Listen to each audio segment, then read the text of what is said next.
अस्सलाम वालेकुम दोस्तों, मेरा नाम है असीब शफकत और आप देख रहे हैं हंसी टीवी।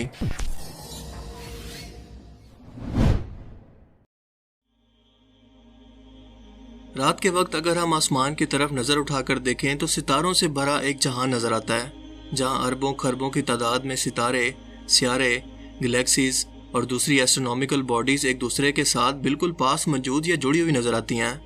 लेकिन क्या आप यकीन करेंगे कि ये तारों से भरा जहान या पूरी यूनिवर्स 99.9% खाली है? यहाँ पर कुछ भी नहीं है, सिर्फ तारीक और बर्फीली स्पेस जहाँ पर दूर दूर तक कुछ नज़र नहीं आता।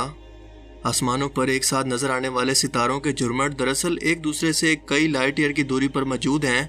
मिसाल के तौर पर हमारा सूरज जो पूरे सोलर सिस्टम के प्लैनेट्स को साथ लेकर हरकत कर रहा है, इसके करीब तरीन सितारे अल्फा सेंटोरी ए और बी से इसका फासला 4.2 लाइट ईयर है। यानी रोशनी की रफ्तार जो 3 लाख किलोमीटर पर सेकंड की रफ्तार से सफ़र करती है, मुसलसल 4 साल और 2 महीने मुसलसल सफ़र करती रहे, तब जाकर हम इन करीब तरीन सितारों पर पहुंचेंगे। जबकि हमारी इस मिल्की वे गैलेक्सी के अंदर 400 बिलियन से भी ज़्यादा सितारे मौजूद हैं, जो कि ज़मीन पर मौजूद टोटल रेत के ज़रों से भी ज़्यादा हैं, जो हर वक्त गैलेक्सी के सेंटर या गैलेक्टिक सेंटर के गिर्द चक्कर लगाते रहते हैं। और गैलेक्सीज का ये गैलेक्टिक सेंटर या ब्लैक होल हमेशा ऑस्ट्रेलिया साकिन ही रहता है, लेकिन इसके गिर्द तमाम गैलेक्सीज के अजसाम रोटेट करते या घूमते रहते हैं। हमारी मिल्की वे गैलेक्सी जो 1 लाख लाइट ईयर तक फैली हुई है, यकीनन इसमें मौजूद सितारों के दरमियान खाली फासलों में जो बज़ाहिर हमें कुछ भी नज़र नहीं आता, क्या वाकई ऐसा है? क्या ऐसा तो नहीं कि यहाँ पर बहुत कुछ मौजूद हो मगर हम इसे देख ना पा रहे हों? ये सवाल साइंसदानों के दिमाग में कैसे पैदा हुआ, जिसने कायनात के सबसे पुरस्कार मैटर यानी एंटी मैटर की दरियाफ्त की?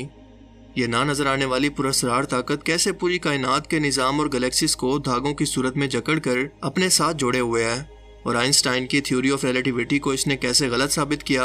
और कुरान करीम के अंदर अल्लाह पाक आज से 1400 साल पहले इस पुरस्कार ताकत के बारे में क्या फरमाते हैं? ये सब बातें हम आज की इस वीडियो के अंदर जानने वाले हैं।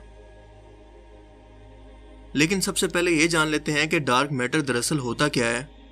हमारे आसपास जो कुछ भी मौजूद है वो दरअसल मैटर से ही बना है, और दुनिया की हर चीज़ और इवन के हमारा जिस्म भी और कायनात में नज़र आने वाली हर वो चीज़ जो कि हमें आंखों से नज़र आती है या नज़र नहीं आती, वो तमाम की तमाम मैटर से बनी है। मसलन गैसेस और एटमॉस्फेयर वगैरह, क्योंकि हम इनकी मौजूदगी को साबित कर सकते हैं। और ये मैटर हमारी पूरी कायनात का सिर्फ 5% है। जी हाँ, सिर्फ 5%। बाकी 70% डार्क एनर्जी और 25% डार्क मैटर पर मुश्तमिल है। डार्क एनर्जी क्या है ये हम वीडियो के अंदर आगे जाकर जानेंगे, लेकिन फ़िलहाल आप ये समझ लें कि ये भी डार्क मैटर की तरह कोई पुरस्कार ताकत है जो कि मुसलसल हमारी कायनात को फैला रही है। ये कहाँ से आई और ऐसा क्यों और कैसे कर रही है, इसके बारे में साइंटिस्ट अब तक कुछ नहीं जानते। 1930 के अंदर एक एस्ट्रोनॉट फ्रेड ज्विकी ने कई सौ गैलेक्सीज की हरकत को ऑब्जर्व करके बताया कि किसी भी गैलेक्सी के घूमने की रफ्तार इसके मैस पर डिपेंड करती है। यानी जितना ज़्यादा किसी गैलेक्सी का मैस होगा उसकी रफ्तार उतनी ही तेज़ होगी, क्योंकि इसके अंदर मौजूद अजसाम या एस्ट्रोनॉमिकल बॉडीज पर ग्रेविटी ज़्यादा असर करेगी। लेकिन जब कैलकुलेशन की गई तो पता चला कि इन गैलेक्सीज का मैस तो बहुत कम आ रहा है, लेकिन इनके घूमने की रफ्तार इनके अंदाज़ों और कैलकुलेशन से बहुत ज़्यादा है। जिसके दो ही मतलब हो सकते थे कि या तो इनकी कैलकुलेशन के अंदर कोई गलती है, या फिर इन गैलेक्सीज में कोई ऐसा मैटर मौजूद है जो हमें नज़र नहीं आ रहा, जिसे उन्होंने डार्क मैटर का नाम दिया। 1980 के अंदर इस पर बाकायदा खोज शुरू हुई, जिसको अभी तक प्रैक्टिकली तौर पर साबित नहीं किया जा सका, क्योंकि ना तो ये किसी इलेक्ट्रोमैग्नेटिक वेव्स को खारिज करता है और ना ही इन्हें जज्ब करता है, ना ही किसी भेजी जाने वाली इलेक्ट्रोमैग्नेटिक रेडिएशन से इंटरेक्ट करता है। इसीलिए इसे देखना भी मुमकिन नहीं, मगर हम इसकी मौजूदगी को महसूस कर सकते हैं, क्योंकि ये जहाँ पर भी मौजूद हो वहाँ पर रोशनी को थोड़ा सा बेंड कर देता है, इसे रिफ्लेक्ट नहीं करता ताकि हम इसे देख सकें, जैसे ज़मीन पर हम चीज़ों को लाइट के रिफ्लेक्ट होने की वजह से देखते हैं। और दूसरा, हर एक गैलेक्सी में इसके शुरू के किनारों से लेकर आखिरी किनारों तक आइंस्टाइन की थ्योरी ऑफ रिलेटिविटी के मुताबिक ग्रेविटी का असर किसी भी ऑब्जेक्ट के फासला बढ़ने के साथ साथ कम होते जाना चाहिए। यानी गैलेक्टिक सेंटर के पास मौजूद ऑब्जेक्ट्स को तेजी से घूमना चाहिए, जबकि इससे दूर आखिरी किनारे पर मौजूद ऑब्जेक्ट को बहुत आहिस्ता।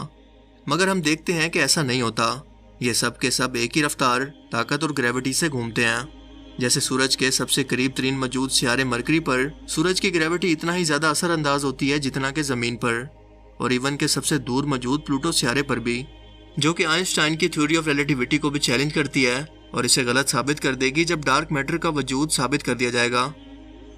حال ہی میں ساؤتھ کوریا اور امریکہ کے سائنسدانوں نے آرٹیفیشل انٹیلیجنس کمپیوٹر پروگرام کے ذریعے گلیکسیز کی موشن، سائز اور میس کا ریکارڈ لے کر ڈارک میٹر کا نقشہ تیار کیا، جو کہ ایسا محسوس ہوتا ہے کہ کسی دھاگے سے یا نہ نظر آنے والی طاقت تمام گلیکسیز کو ایک دوسرے سے اس طرح سے جوڑے ہوئے ہے جیسے بالکل ایک ہار آپس میں ہیروں سے جڑا ہو۔ یعنی ہماری اس پوری کائنات کا سٹرکچر دراصل ایک ہی طاقت یا مین پاور سے جڑا ہے جو دراصل اسے کنٹرول کر رہی ہے، اس نظام کو چلا رہی ہے۔ جیسے مین یا سینٹرل کمپیوٹر سے باقی پوری دنیا کے کمپیوٹر جڑے ہوتے ہیں اور تمام ڈیٹا کو اکٹھا کر کے اس مین یا سرور ڈیٹا بیس کے اندر اکٹھا کرتے ہیں اور یہیں سے ہر کلائنٹ کمپیوٹر کو انفارمیشن یا احکامات دیے جاتے ہیں۔ اس کھوج کے بعد انسان اس یونیورس کی کھوج کے اندر ایوولوشن پر چلے گئے ہیں۔ انہیں اس یونیورس کے مستقبل سے متعلق بہت کچھ نیا جاننے کو ملے گا کہ آخر یہ کیسے بنی اور مستقبل میں اس کے ساتھ کیا ہونے والا ہے۔ ڈارک میٹر ایک جال کی طرح مسلسل گلیکسیز کو جوڑ کر رکھتا ہے اور جہاں پر یہ موجود نہ ہو وہاں ان گلیکسیز کا وجود بھی ممکن نہیں۔ یعنی یہ ایک ایسی بلڈنگ کے اسٹرکچر کا حصہ ہے جس پر پوری عمارت کھڑی ہے، اور یہ اسٹرکچر ڈارک میٹر اور یہ عمارت ہماری یونیورس ہے۔ جبکہ ڈارک انرجی جو یونیورس میں سب سے زیادہ موجود ہے اور بگ بینگ کے بعد سے اس کائنات کو روشنی کی رفتار سے ایک دوسرے سے دور کر کے پھیلا رہی ہے۔ آج سے تقریباً 13.8 بلین سال پہلے جب ایک بڑے دھماکے سے یہ کائنات وجود میں آئی، تب صرف فورس آف گریوٹی ہی موجود تھی جو کہ ڈارک میٹر کی وجہ سے موجود تھی، اور اس نے کائنات میں موجود تمام گلیکسیز کو جوڑنے اور بنانے کا کام کیا۔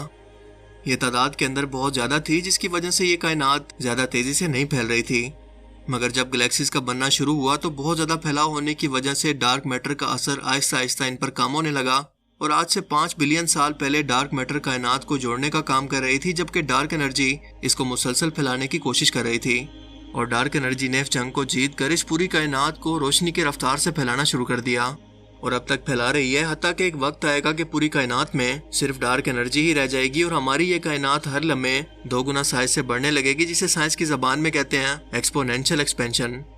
اور یوں ہر چیز ایک دوسرے سے دور ہو کر اس کائنات کے نظام کو تباہ کر دے گی، اور وہ دن ہوگا قیامت کا دن، اور پھر سے اسی نقطے کے اندر آ کر ہماری یہ پوری کائنات سما جائے گی جہاں سے اس کی شروعات ہوئی تھی۔ اس پراسرار طاقت کے بارے میں آج سے 1400 سال پہلے قرآن کریم فرماتا ہے، اور ہم نے اس کائنات کو بنایا اور ہم ہی اسے پھیلا رہے ہیں۔ جبکہ بگ بینگ کا ذکر واضح طور پر اس طرح سے موجود ہے کہ وہ آسمان کی طرف متوجہ ہوا تو وہ صرف دھواں تھا، زمین اور آسمان آپس کے اندر جڑے ہوئے تھے اور ہم نے اسے پھاڑ کر علیحدہ کیا۔ جبکہ اس کے بعد اس بلڈنگ سٹرکچر کے بارے میں سورہ رحمان کے اندر اللہ پاک فرماتے ہیں، اور ہم نے آسمان کو بلند کیا اور اس کے اندر توازن یا بیلنس قائم کیا۔ اس کے بعد اللہ تعالیٰ انسانوں کو سورہ کاف کے اندر غور و فکر کرنے کی دعوت دیتے ہوئے فرماتے ہیں، تو کیا انہوں نے نظر اٹھا کر آسمان کو نہیں دیکھا کہ ہم نے اسے کیسے بنایا، اسے سنوارا اور اس کے اندر کوئی شگاف نہیں۔ اس کائنات کی پیدائش سے متعلق انسانوں کو وہی ہستی آگاہ کر سکتی ہے جو یقیناً اس وقت موجود تھی، اور ہماری اس کائنات اور ہم انسانوں کو بنانے والی خالق ہے، اور وہی ہستی ہے جو کہ اس دنیا و کائنات کے نظام کو ہر لمحہ چلا رہی ہے۔ کیونکہ اللہ پاک سورہ حج کے اندر فرماتے ہیں کہ وہ روکے ہوئے ہے آسمان کو کہ زمین پر گر نہ پڑے مگر اس کے حکم سے۔ بے شک اللہ تعالیٰ انسانیت سے محبت کرنے والا اور انتہائی مہربان ہے۔ اسی لیے تو ہم بے تحاشا کہتے ہیں کہ کوئی تو ہے جو نظام ہستی چلا رہا ہے، وہی خدا ہے۔